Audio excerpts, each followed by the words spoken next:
Yosua pasal 8 berisi sebuah peperangan antara pasukan Israel di bawah pimpinan Yosua dan pasukan kota Ai yang dipimpin oleh Raja Ai yang terjadi pada tahun 1400-an sebelum Masehi.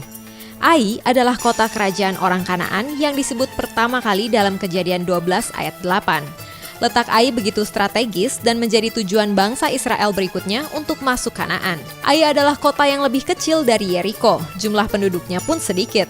Sama seperti peperangan melawan Yeriko, mengalahkan Ai penting untuk bisa menguasai seluruh tanah Kanaan.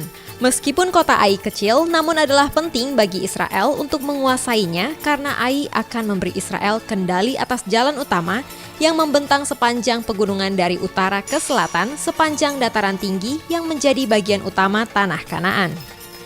Serangan pertama ke kota Ai. Yosua pasal 7 menceritakan pertempuran pertama orang Israel dengan orang Ai. Dalam pertempuran tersebut, Israel mengalami kekalahan. Pasukan Israel lari tunggang langgang dikejar orang Ai dan terdapat 36 orang Israel yang tewas. Yosua 7 ayat 5. Rupanya kekalahan tersebut tidak lain disebabkan oleh perbuatan dosa seseorang yang bernama Akan. Dalam peperangan sebelumnya, Israel dengan Yeriko akan menjarah jubah yang indah buatan Sinear dan 200 shikal perak dan sebatang emas yang 50 shikal beratnya. Yosua 7 ayat 21. Hal ini bertentangan dengan perintah Yosua dari Allah yang berbunyi, "Tetapi kamu ini, jagalah dirimu terhadap barang-barang yang dikhususkan untuk dimusnahkan, supaya jangan kamu mengambil sesuatu dari barang-barang yang dikhususkan itu setelah mengkhususkannya, dan dengan demikian membawa kemusnahan atas perkemahan orang Israel dan mencelakakannya." Yosua 6 ayat 20. Ada pepatah, karena nila setitik rusak susu sebelanga. Yang melakukan ketidaksetiaan hanya satu orang saja, yaitu Akan.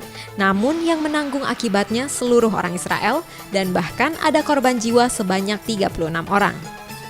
Mungkin Akan menyangka bahwa perbuatannya tidak akan diketahui siapapun dan tidak akan berakibat apapun. Namun Tuhan mengetahui segalanya. Serangan kedua, strategi cerdik. Akan harus mempertanggungjawabkan perbuatannya. Ia dan seisi keluarganya serta miliknya dibakar dengan api dan dilempari dengan batu sampai mati di lembah Akor. Setelah kejahatan Israel dihukum dengan kematian Akan, maka Tuhan kembali berkenan kepada orang Israel dan Israel memperoleh kekuatan imannya kembali. Kini Allah siap menuntun orang Israel melalui Yosua. Allah menyuruh Yosua membawa seluruh tentaranya dan bersiap maju menghadapi orang Ai. Ia mempunyai strategi untuk Yosua dan pasukannya. Suatu strategi yang tidak terduga sebelumnya. Yosua tidak bertanya strategi model apa yang harus dilakukan, tetapi ia hanya melakukan perintah Allah. Ketika Allah berkata, "Aku serahkan kepadamu Raja Negeri Ai. Suruhlah orang bersembunyi di belakang kota itu." Yosua 8 ayat 1. Yosua segera melakukan tepat seperti yang diperintahkan Allah kepadanya. Sementara itu, orang Ai merasa di atas angin. Mereka yakin pasti bisa mengalahkan orang Israel seperti sebelumnya. Ketika mereka melihat bangsa Israel ada di seberang, semua orang yang ada di kota dikerahkan untuk mengejar orang Israel. Yosua 8 ayat 16. Namun mereka tidak mengerti itu hanya sebuah strategi. Yosua dan pasukannya pura-pura mengalah sehingga mereka mengejar Yosua dan mereka makin jauh terpancing keluar dari kota. Setelah itu berfirmanlah Tuhan kepada Yosua, "Acungkanlah lembing yang ada di tanganmu ke arah Ai, sebab aku menyerahkan kota itu ke dalam tanganmu." Maka Yosua mengacungkan lembing yang di tangannya ke arah kota itu. Yosua 8 ayat 18. Dan itu adalah komando bahwa pasukan yang tersembunyi di belakang kota harus menyerbu kota.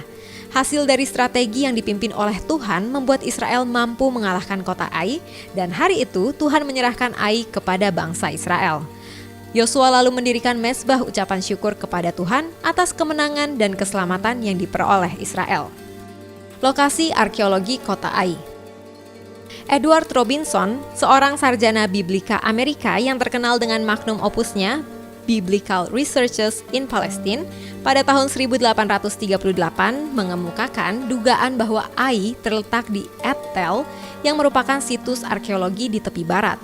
Et-Tel dalam bahasa Arab adalah tumpukan reruntuhan. Et-Tel berada tepat di samping desa modern Deir Dipuan, sekitar 3 km dari timur Bethel dan 14 km sebelah barat Yeriko. Seorang sejarawan bernama Charles Wilson pada tahun 1866 memperkuat apa yang disampaikan Edward Robinson dengan rujukan dari Alkitab dan topografi setempat.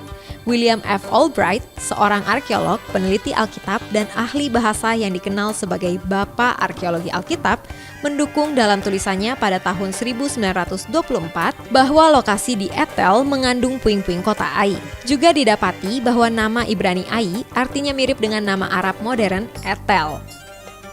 Jesiers, dari kisah penaklukan kota Ai, kita belajar bahwa dunia boleh memiliki strategi secanggih apapun, tetapi Allah sanggup merobohkannya.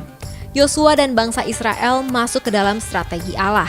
Mereka mengandalkan Allah. Setiap melangkah, mereka tunduk kepada komando Allah. Kalau saat ini kita sedang menghadapi persoalan, masuklah dalam strategi Allah. Andalkan Tuhan saja, pasti ada kemenangan. Sebab strategi Allah mengalahkan segala macam strategi dan taktik dunia.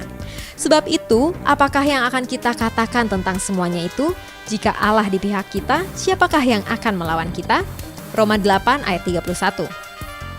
Demikian fakta Alkitab mengenai strategi perang tercerdik di Perjanjian Lama. Kalau Anda suka dengan video ini, silakan di-like, share, dan komen fakta Alkitab apa lagi yang ingin kalian ketahui. Pastikan juga kamu sudah subscribe dan mengaktifkan tombol lonceng untuk notifikasi video-video terbaru dari Jawaban Channel.